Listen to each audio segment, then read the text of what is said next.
financiamento privado no processo eleitoral e a recusa do Congresso Nacional em fazer o plebiscito para debater a reforma política continuam mobilizando movimentos sindicais, entidades sociais e todos aqueles que estão a favor da causa. Para falar mais sobre isso, recebemos em nossos estúdios Mário Soares Neto, da Direção Nacional da Consulta Popular. Olá, Mário, seja bem-vindo à TV Sindipetro. Obrigado, boa tarde. Mário, na última quinta-feira, um plebiscito popular por uma constituinte exclusiva e soberana do sistema político foi realizado na Faculdade de Arquitetura da UFBA. Conta pra gente um pouco mais sobre esse evento. Pois bem, esse evento foi um encontro organizado por um conjunto de movimentos sociais, pastorais sociais, movimentos de juventude, movimento negro, movimento de mulheres, o movimento sem terra, do estado da Bahia e com articulação nacional, que são aqueles movimentos que estão hoje envolvidos na luta pela construção de um plebiscito popular por essa convocação de uma Assembleia Constituinte exclusiva e soberana do sistema político. O que é que une esses movimentos? É necessariamente a compreensão de que hoje no Brasil, em virtude da história da própria conformação do Estado brasileiro, o sistema político brasileiro, ele impede as transformações que podem acontecer no nosso país.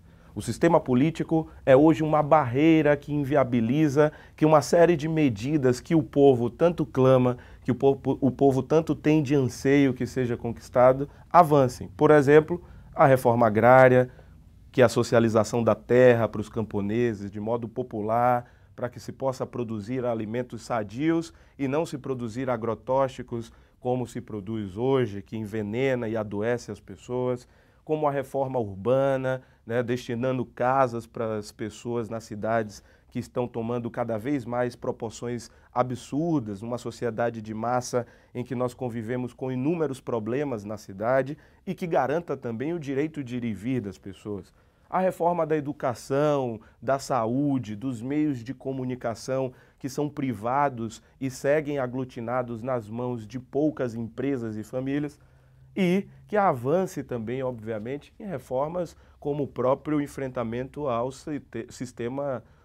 setor judiciário, ao poder judiciário, melhor dizendo, que em grande medida, ao criminalizar os movimentos sociais, impede também que as suas conquistas avancem. Então, hoje nós afirmamos o seguinte: a reforma política, ela é a mãe de todas as reformas. Nós precisamos, com um conjunto de movimentos sociais, mas que precisa se transformar, obviamente, numa luta de todo o povo brasileiro, nós precisamos sair às ruas para lutar por uma reforma política. O meio através do qual nós podemos realizar isso é um processo de trabalho pedagógico, de trabalho de base, de trabalho de conversas com as pessoas, de formação política, para construir esse plebiscito popular por uma Assembleia Constituinte exclusiva e soberana. Então, o evento que aconteceu hoje foi para debater os rumos dessa construção, dessa grande campanha nacional que nós estaremos aí nos próximos períodos construindo, culminando no período de 1 a 7 de setembro, em que as pessoas serão chamadas a votar para responder a seguinte pergunta: você concorda com a convocação de uma Assembleia Constituinte exclusiva e soberana para mudar o sistema político brasileiro? Essa é a questão que os movimentos se colocaram ontem na Faculdade de Arquitetura e planejaram todo um conjunto de ações para o ano de 2014 para construir o plebiscito popular. Esse evento conta com o apoio de diversas personalidades do meio político, do meio social. Vamos ouvir o depoimento de alguns desses apoiadores do movimento. O Sindipetro é um dos sindicatos mais importantes da Bahia, pelo significado, pela clareza política de seus dirigentes, pela inserção profunda dele na vida econômica, social e cultural da Bahia. Eu dizia aqui no debate que essa estrutura política que está aí não tem permitido a eleição dos mais pobres, a eleição de dirigentes sindicais, a eleição de negros, a eleição de indígenas. Eles são excluídos pelo mecanismo do financiamento privado, porque estes não têm financiamento privado.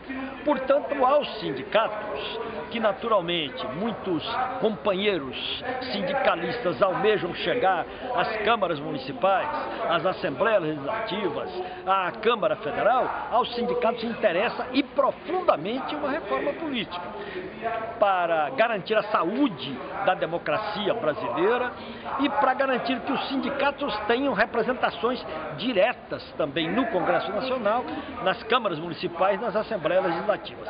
Creio que o Sindipetra é parte importantíssima dessa mobilização, está aqui presente com suas representações e seguramente mobilizará o nosso povo para que essa reforma política se concretize. A CUT tem algumas propostas, está trazendo para esses debates, para fazer a reflexão com a sociedade. Por exemplo, não dá para continuar desenvolvendo o país onde quem banca as campanhas eleitorais é o setor privado. E isso gera uma distorção no nosso parlamento, ou seja, é um parlamento que não representa a maioria dos setores da sociedade.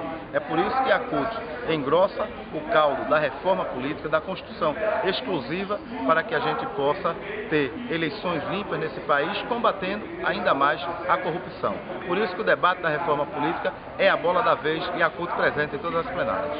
Nós estamos aqui na luta em defesa do plebiscito popular sobre reforma política. A reforma política precisa ser colocada na ordem do dia. Não é possível democratizar o poder com as regras atuais que privilegiam o financiamento privado de campanha e acabam impedindo que mulheres, jovens, que os negros possam ter acesso às estruturas de poder. O país, o Brasil, é um mosaico, é um país diversificado, é o país dos indígenas, dos negros, portanto, que historicamente foram massacrados com sistemas de escravidão, de colonialismo, uma república que se fez apropriada pelo poder dos coronéis. Portanto, nós precisamos alimentar uma nova cultura política. Fazer reforma política significa dar passos no sentido de garantir um novo padrão civilizatório. Não é possível democracia sem que os diversos segmentos da sociedade estejam representados nas estruturas de poder. Portanto, é fundamental dar vida ao plebiscito, garantir a mobilização popular das entidades, e fortalecer, portanto, esta ação. O Brasil precisa avançar nas mudanças, e uma das mudanças estratégicas é, sim, a constituição de um novo sistema político. Entendemos que precisamos unirmos os movimentos sociais, as representações sindicais, as centrais dos trabalhadores, para promover um debate na sociedade, para transformar, reformar, modificar a nossa estrutura política. Essa estrutura política que, em função dos recentes movimentos que vimos, acompanhamos e participamos nas ruas nos últimos meses no Brasil, representa e dá o entendimento a toda a população brasileira que está incondizente com as necessidades democráticas, federativas e republicanas. Essa construção desse plebiscito popular por uma constituinte exclusiva e soberana sobre o sistema político é um momento muito importante e uma questão central para retomar o trabalho de base que a esquerda não vem fazendo há um tempo. Então, aconteceu no dia 15 de novembro em São Paulo, a plenária nacional, com mais de 100 movimentos sociais, que lançou o plebiscito popular para o Brasil e trouxe a importância e a centralidade da construção desse instrumento de organização e de mobilização política da classe trabalhadora. Aqui na Bahia aconteceu no dia 28 de novembro o lançamento estadual e desde então viemos passando por esses 2 meses uma construção e um processo de convencimento das outras organizações da importância dessa construção desse plebiscito popular. Hoje o que está acontecendo é a segunda plenária estadual. Nesse momento estamos aglutinando mais movimentos sociais, mais entidades, mais partidos e buscando a unidade política entre os movimentos de esquerda e os partidos de esquerda para que essa construção se torne um grande projeto e que nos dias de 4 a 7 de setembro tenhamos milhões de votos na urna, para que essa reforma política seja feita e que tenhamos o povo no poder. Mário, Explica pra gente por que exclusiva e por que soberana. Pois bem, isso precisa ficar muito claro. Quando, no estouro das mobilizações de junho do ano passado, mais de 3 milhões foram às ruas, essas pessoas, sobretudo a juventude que foi às ruas, que inaugura aí um novo momento da política em nosso país, essa juventude saiu às ruas por mais conquistas, por mais educação, saúde, por mais serviços públicos e por compreender que há um afastamento completo entre as instituições brasileiras e as pessoas, e o cidadão comum, e as parcelas da classe trabalhadora, das pessoas como um todo que vivem do trabalho e que constroem a realidade. Então, essas pessoas foram às ruas e construíram aquelas grandes mobilizações, e nós podemos perceber que, no imediato, a presidenta Dilma Rousseff lançou, para tentar dialogar com aquelas mobilizações, um conjunto de pactos no sentido de avançar na conquista de mais direitos. E nós percebemos ali, no que se refere à reforma política, que o pronunciamento da presidenta Dilma foi extremamente interessante. Ela afirmou o seguinte: queremos propor a construção de um plebiscito popular para convocar uma Assembleia Constituinte exclusiva e soberana para realizar as transformações políticas que o país tanto precisa.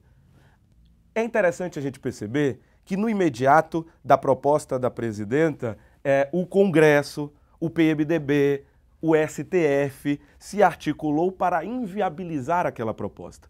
E aí eu comecei com as mobilizações de junho para dizer o seguinte: pesquisas demonstram que aquela juventude que foi às ruas, mas não somente a juventude e outros setores, mais de 70% delas, 78%, salvo engano, segundo a pesquisa Datafolha, concordam com a reforma política em nosso país e concordam com a ideia de se convocar uma Assembleia Constituinte exclusiva e soberana. Uma Assembleia Constituinte, necessariamente, é o processo através do qual se elabora uma Constituição ou se mexe em regras da Constituição, nos seus aspectos sociais, econômicos e políticos. Essa Assembleia Constituinte, ela deve ser exclusiva, e nós queremos que ela seja exclusiva, para tratar do sistema político. Não é para alterar toda a Constituição, mas para mudar o sistema político, justamente porque é o sistema político hoje em nosso país que inviabiliza que um conjunto de transformações de todo o povo se realizem na nossa sociedade. Soberana por quê? Porque aí é a própria ideia que nós podemos extrair do poder originário, né? De onde surge o poder? O poder emana do povo, que é exercido através dos seus representantes ou através da forma direta, da sua participação. Mas o poder emana do povo. Então, essa Assembleia, ela precisa ser soberana no sentido de que os construtores das regras será o próprio povo, serão as parcelas do povo. Ela não vai se subordinar, por exemplo, a um Senado que revisa todas as medidas, tá certo? Inviabilizando conquistas populares. Então ela precisa ser exclusiva para tratar do sistema político, porque ele é uma barreira hoje para as transformações em nosso país, e soberana no sentido de que é a soberania popular, é cada trabalhador e cada trabalhadora que poderá decidir os rumos do nosso país e não esse Congresso que as próprias mobilizações de junho demonstraram que a população não se vê nesse Congresso que só serve para defender os interesses dos empresários, defender os interesses dos ruralistas, defender os interesses de setores econômicos que inviabilizam determinadas transformações. Mas eu queria afirmar mais duas questões. Há hoje em nosso país uma crise de representatividade. Se nós formos considerar esse Congresso de 543 pessoas, a maior parte deles são ligados aos ruralistas e aos empresários. E a participação do povo é exprimida. Por isso que a gente não consegue imprimir outras transformações. Os negros, que são maioria da população, 51% da população, existe apenas 8,7% no Congresso. Essa contradição. Os indígenas, que sempre foram expoliados na história do Brasil e que defendem hoje os seus territórios, não têm uma representação digna no Congresso. As mulheres, que são a maior parte da população e que constroem a vida política, econômica, social no lar ou fora dele, essas mulheres têm uma participação também muito reduzida. 8% ou 12%, varia a depender da casa, tá certo? Mas é uma representação ínfima. Então, uma reforma política precisa mexer na subrepresentação.